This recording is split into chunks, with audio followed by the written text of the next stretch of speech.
Olá pessoal, começando aqui mais uma aula de Java. Dessa vez a aula tem muitos assuntos, mas todos que quem está por aqui já viu, né? Lá no começo eu expliquei que isso aqui não é aula de algoritmo. Quer aprender algoritmo, vá lá para a matéria de algoritmo inicial, ou se não vai pesquisar em outras fontes, porque algoritmo é algo que tem que ser muito mais estudado do que apenas ser imergindo na linguagem de programação e ficar xeretando codificar, né? Eu vou dar essa aula aqui com algumas questões de algoritmo, como booleanos, if, else, switch, while, for, break, continue, mais pela questão das peculiaridades e particularidades do Java relacionado a isso do que qualquer coisa.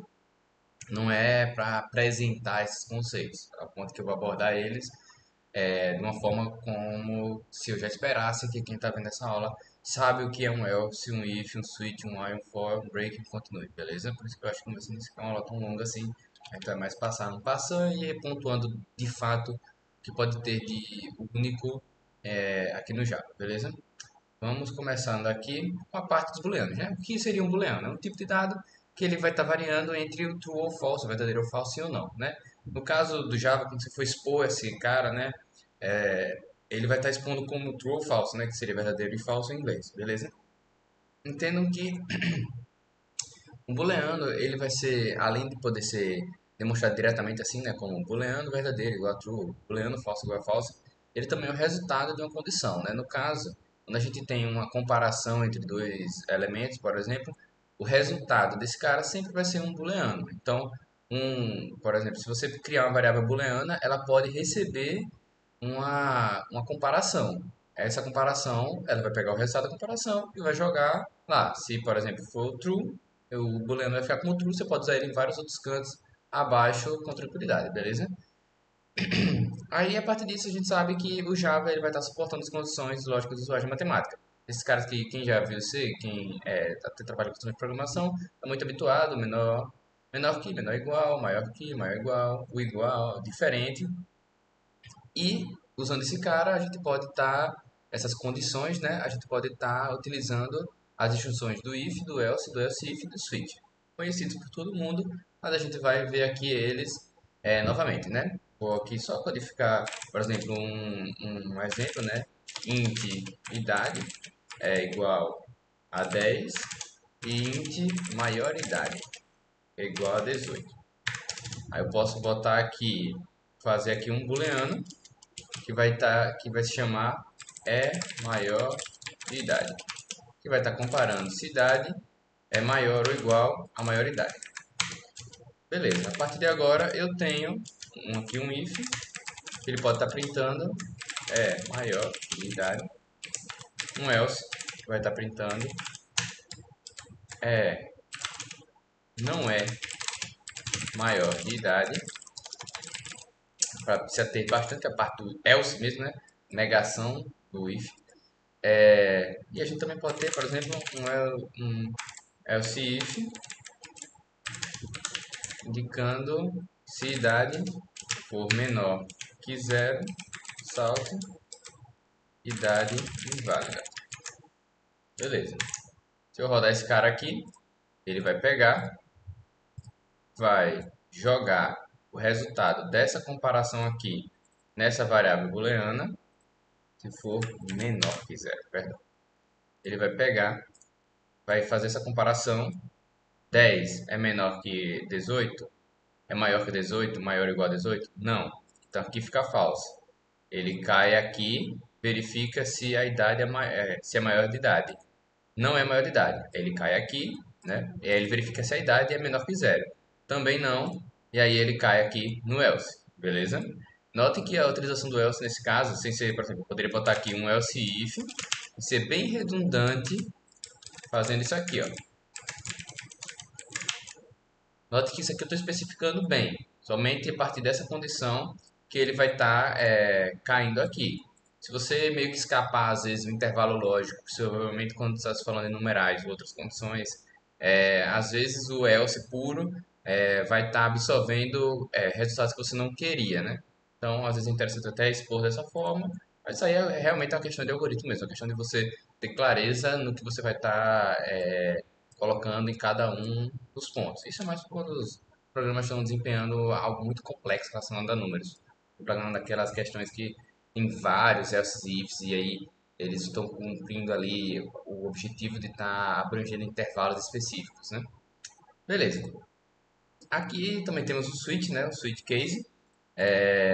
Vamos pegar aqui um exemplo de switch case. Vou usar um exemplo bem genérico mesmo. Código igual a 5. E aí a gente pode estar usando switch case, recebendo código, dois pontos. Só lembrar aqui só um detalhezinho aqui. Ele tem um detalhe que ele pega aqui, é case 1. E a gente tem aqui o nosso trecho de código para o case 1. Teste. Código 1. Vale lembrar que caso a gente escreva aqui o case 2, salve, código,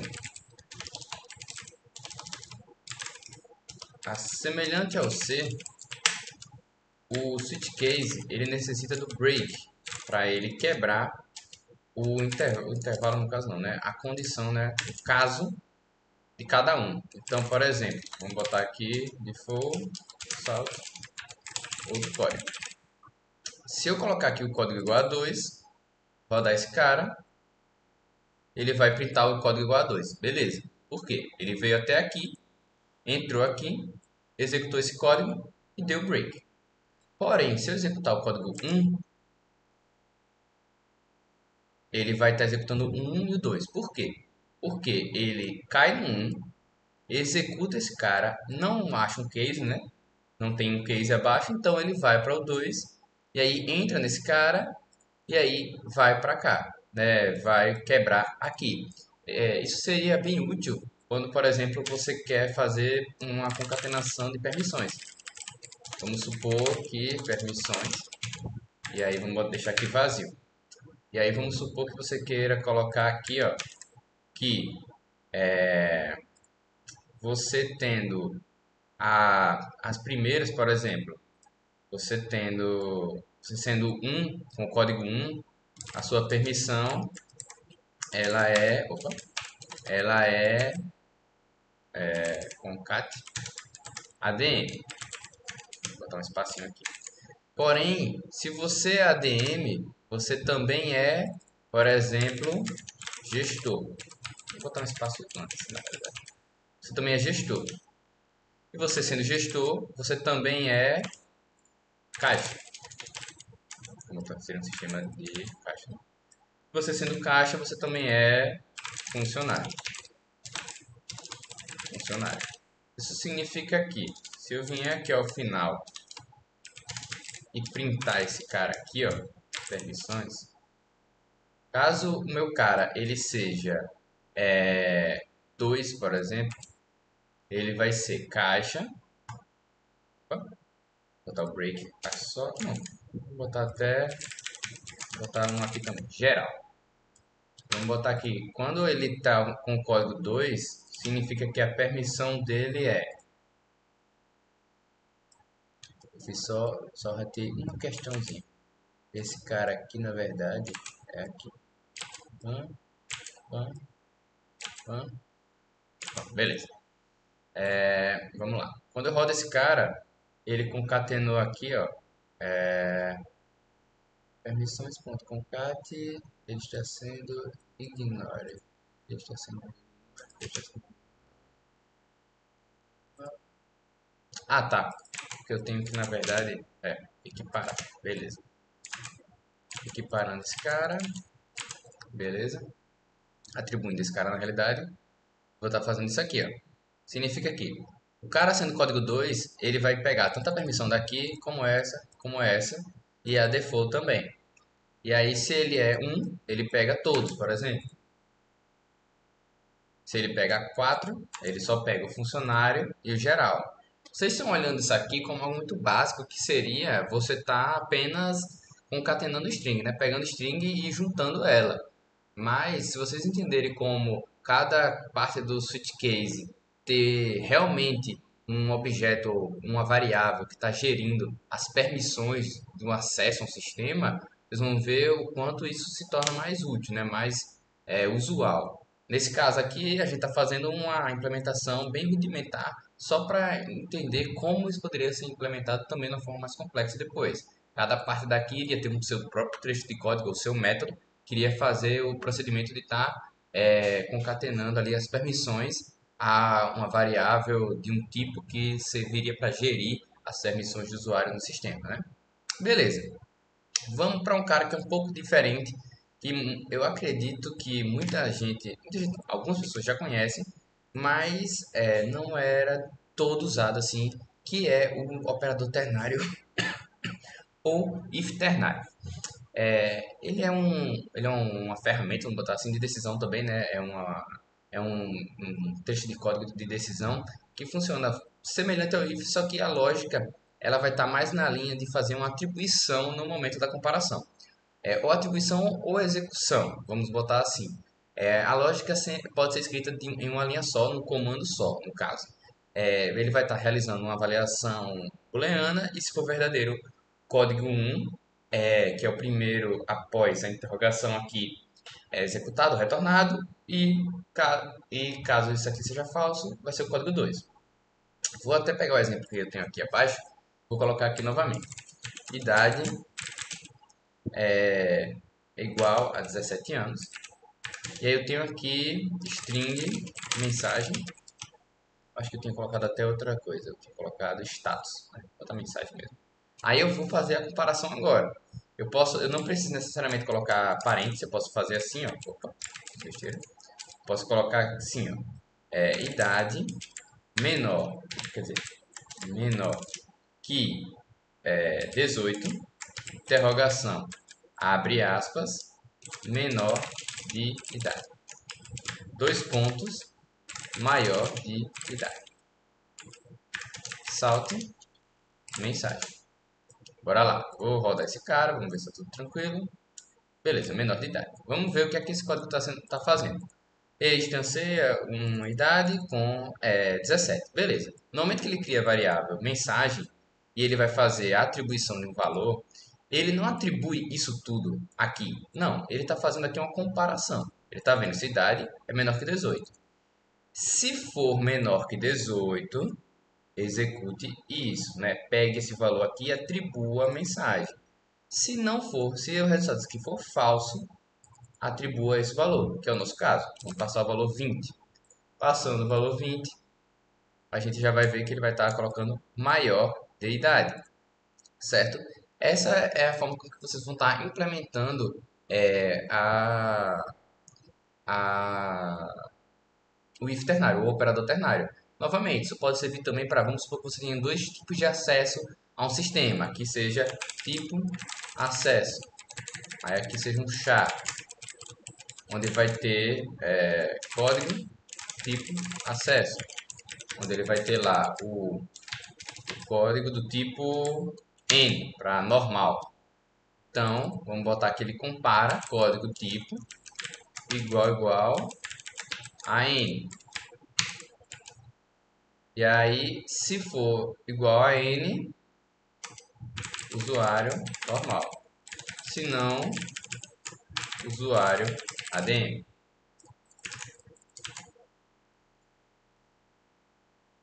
Beleza? Aqui também poderia estar sendo chamado um método. Então, eu poderia chamar aqui dois métodos diferentes. Salt, o usuário é do tipo normal. Ele ele não tem muitas permissões. Return usuário normal. E agora vou chamar esse cara aqui de tipo acesso normal. E vou criar outro método chamado tipo acesso ADM. O usuário é do tipo ADM. Ele tem muitas permissões, vírgula. Pode cadastrar, excluir, editar e listar. E vou retornar também o ADM. E aí eu posso pegar esses caras aqui e substituir eles aqui. E aí note que no momento que eu faço a chamada do meu if ternário, eu vou estar executando o método aqui, ó. Tá vendo? Então, O que vai estar aqui vai estar podendo ser executado. Eu posso botar aqui o que eu quiser. Botar aqui int valor igual a 5, ou se não, sei lá, eu aqui poderia estar passando int id usuário igual a 10.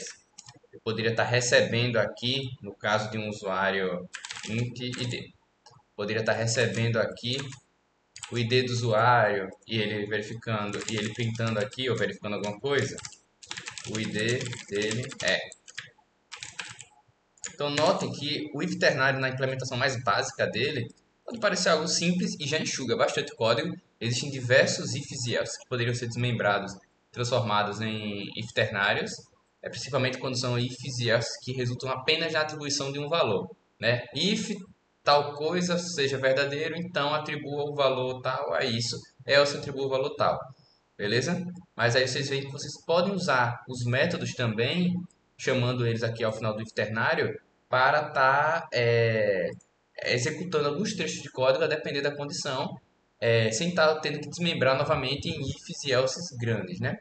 Eu só faço a recomendação que quando for escrever um if ternário, vou até voltar à forma como estava antes, eu recomendo bastante a vocês manter a condição entre parênteses, mais para um quesito de organização e de leitura.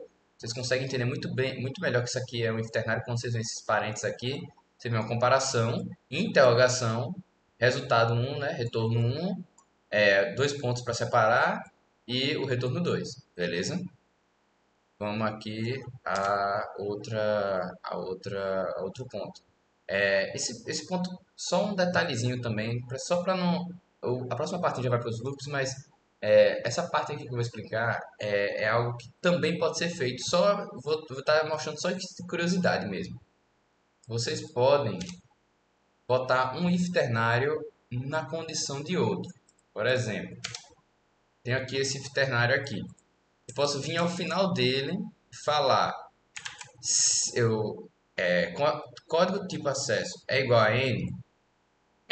Então beleza. Não. Aí eu posso botar outro if ternário aqui, ó.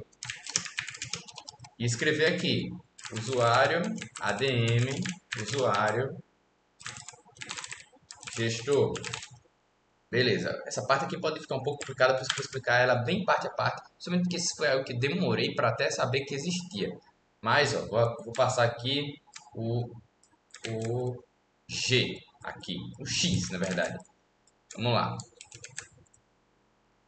Rodando aqui, ó, ele vai printar usuário gestor. Por quê? Acho que uma quebra de linha aqui vai ajudar bastante. Mas, vamos lá. Código tipo acesso é igual a N? Não. Então, o primeiro cara depois da interrogação, vai ser a resposta? Não. Então, ele vai para o segundo cara. O segundo cara é outro if ternário. Então, aqui, ó, tem um outro if ternário também. E aí ele faz outra validação. Código tipo acesso é igual a A? Também não. Então ele não entrega esse cara, entrega esse. Esse cara aqui vai ser o resultado desse if ternário. E como esse aqui já tinha dado que era o else, né, que era o segundo, então ele também vai ser o resultado desse if ternário todo aqui. Beleza? Agora, se notou que está ficando muito complexo, está botando 2, 3, passou de um, já está ficando complexo, então tente evitar, principalmente pela legibilidade do código, a menos que seja um código que, a partir do if ternário dessa forma, fique até melhor de se ler, não caiam nessa, beleza? Não se iludam achando que o código ele é mais, sei lá, avançado porque ele está cheio de if ternário, nada disso. Não muda nada em relação a isso. Se vocês usarem de forma errada, vai tornar o código pior de se ler e mais complexo, né? Dessa forma. Beleza? Vamos aqui seguir para os loops.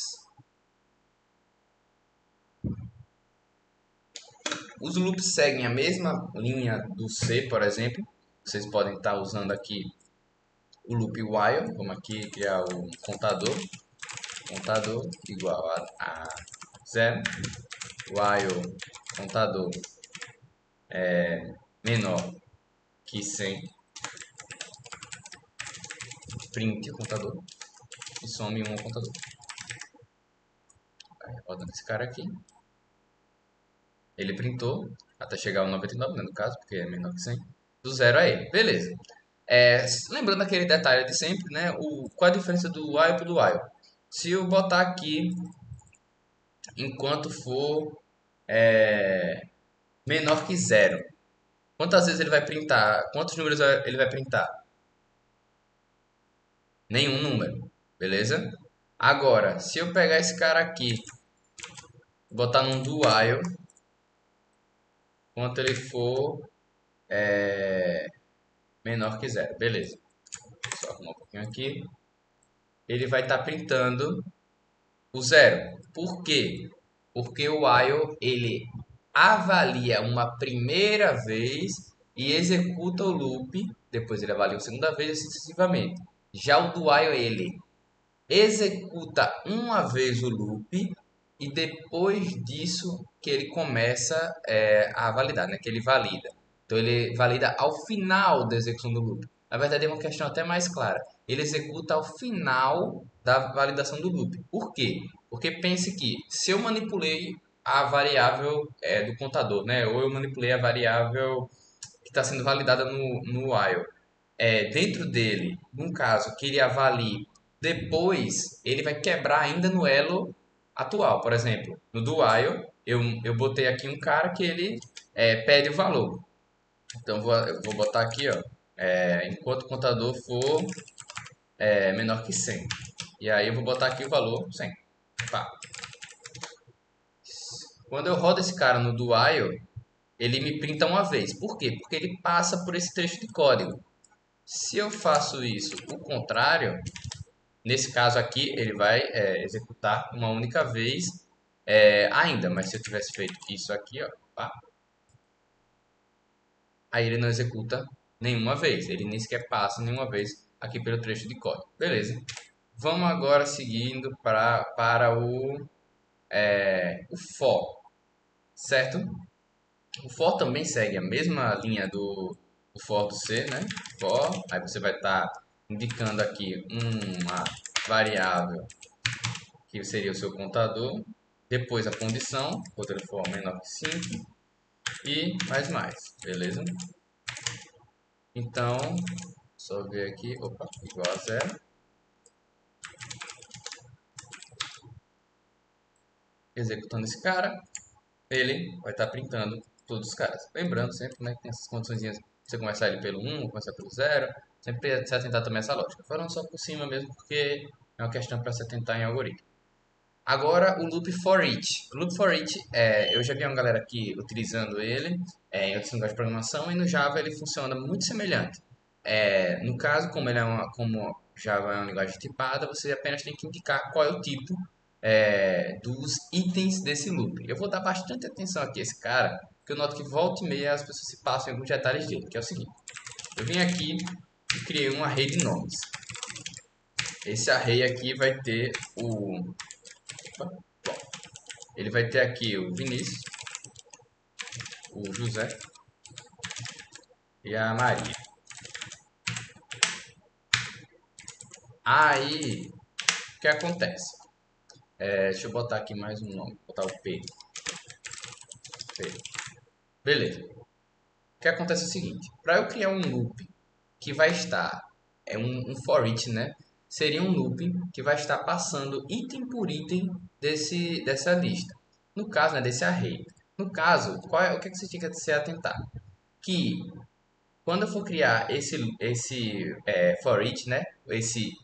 Esse for para cada um dos itens da minha lista, do meu array, eu vou estar criando, indicando o tipo dos itens, no caso string, depois o nome que eu vou dar para ele que vai ser utilizado dentro do meu bloco de código do for, dentro do loop para cada um desses caras, para cada um desses itens. Então, nome, dois pontos, e aí o nome do meu array, né, da minha lista. Beleza. Pô, Vinícius, significa que aqui tem nomes acabando com S. E aqui eu tenho que botar nome sem o S? É isso mesmo? Não. Se eu botar aqui um X, ele funciona. Vou vir aqui e printar, quero printar todos os nomes. Passou, beleza? Agora, se eu botar o nome, por que eu iria botar isso? Porque fica melhor, perdão aqui, porque fica melhor para ter um entendimento. Dentro do meu loop, eu quero que esse cara se chame nome. Por quê? Porque ele é um item da lista de nomes, beleza? Se eu tivesse aqui uma lista de carros, beleza? HB20, aí aqui tem um Fusca, tem um Opala. Se eu criar um for aqui, se eu substituir aqui, ó, opa, carros, se eu substituir aqui, ó, ele vai passar a lista de carros, mas fica confuso. Então eu posso botar aqui um C, por exemplo, e usar ele também embaixo, vai dar na mesma aqui, beleza? Então é só se atentar nesse caso, opa, se atentar nessa questão relacionado a isso. A gente vai ter uma aula sobre array e aí eu vou entrar em mais detalhes sobre como eles funcionam, mas é só se atentar mesmo que esse cara aqui, a primeira parte vai ser o tipo da lista, depois o nome que você vai estar se referindo a cada item individualmente no bloco de código e depois o nome da lista que você vai estar querendo percorrer, beleza? Vou entrar isso melhor na aula que vai ser sobre arrays. Agora a parte de break continue também, a gente já viu dentro do switch case a utilização do break. O break ele vai estar servindo para a gente estar quebrando o elo de repetição sem que a gente necessariamente tenha que cumprir a condição, satisfazer a condição dele. Porque, um detalhe, né, claro, o while ele tem uma condição ali dentro, mas o for também tem a condição, que é essa segunda parte dele, né? Então se eu tenho aqui o while i igual a zero e menor que 100 mais, ele está executando esse cara, opa, isso aqui, menor igual a 100, eu vou estar aqui percorrendo esse cara aqui do 1 ao 100. Show de bola. Agora, vamos supor, do 0 ao 100 no caso. Agora vamos supor que eu queira fazer um joguinho, que é o número mágico. O número mágico que quebra o loop. Vamos botar que o número mágico é 52. Aí eu vou botar aqui um if. Se o i for igual ao número mágico, break. Um negócio que algumas pessoas se passaram era, o break não quebra o if, certo? O break ele ignora a existência do if e ele quebra o elo de cima, o for no caso. Então, ó, quando eu rodar esse código aqui, ele vai até o 52, beleza? Eu posso até printar aqui, ó, número mágico encontrado. Esse trecho não vai aparecer. Note que ele até já ficou em vermelho. Deixa eu ver se ele permite rodar, mas eu acho que não. Beleza. O Java nem sequer vai estar permitindo eu rodar esse cara. Por quê? Porque esse cara ele está abaixo de um break. Significa que dentro desse loop, quando ele cair dentro desse if aqui, printar isso e der o break, ele não vai executar nada que esteja abaixo do break. Ele vai quebrar o loop exatamente nesse ponto. Então não espere que caso vocês tenham mais algum procedimento aqui, ele seja cumprido. Ele só vai até o 52, vai printar aqui 52, número mágico encontrado. Matou aí a execução do break de vocês. Agora, qual é o detalhe? Vamos supor que eu tenha aqui embaixo ó, uma mensagem. Esse trecho é executado em quase todas as condições. Eu vou botar assim, quase todos os momentos. Quero que ele printe isso, momento atual, e depois printe também o número aqui. Show de bola. Vamos rodar aqui, ó. Ele vai estar aqui printando tudo. Esse trecho é executado em quase todos os momentos. Momento atual 0, momento atual 1, 2, até o 52, porque está com break aqui, né? Vamos aqui rodar novamente, só que sem o if e o break, beleza? Ele está botando em todos os números esse trechinho de código. Agora, Vamos implementar o uso aqui do nosso continue. Qual é a vantagem do continue? Continue vai ser uma palavra reservada que a gente vai estar colocando dentro do loop para quando a gente quiser que ele pare aquele momento da execução do loop. Por exemplo, o momento atual do loop está lá com i igual a 52. Vamos continuar com o nosso número mágico. Então, se número mágico for igual a i, continue. O que significa? Significa que ele vai pular qualquer coisa que vier abaixo desse continue e estiver dentro do loop. Então vamos rodar aqui. Quando a gente for atrás do nosso amigo 52, a gente vai ver que ele foi pulado, certo? Por quê? Porque quando ele chegou no continue, ele pulou esse cara a partir do momento do continue. Vamos escrever aqui, ó, esse trecho só aparece no número mágico.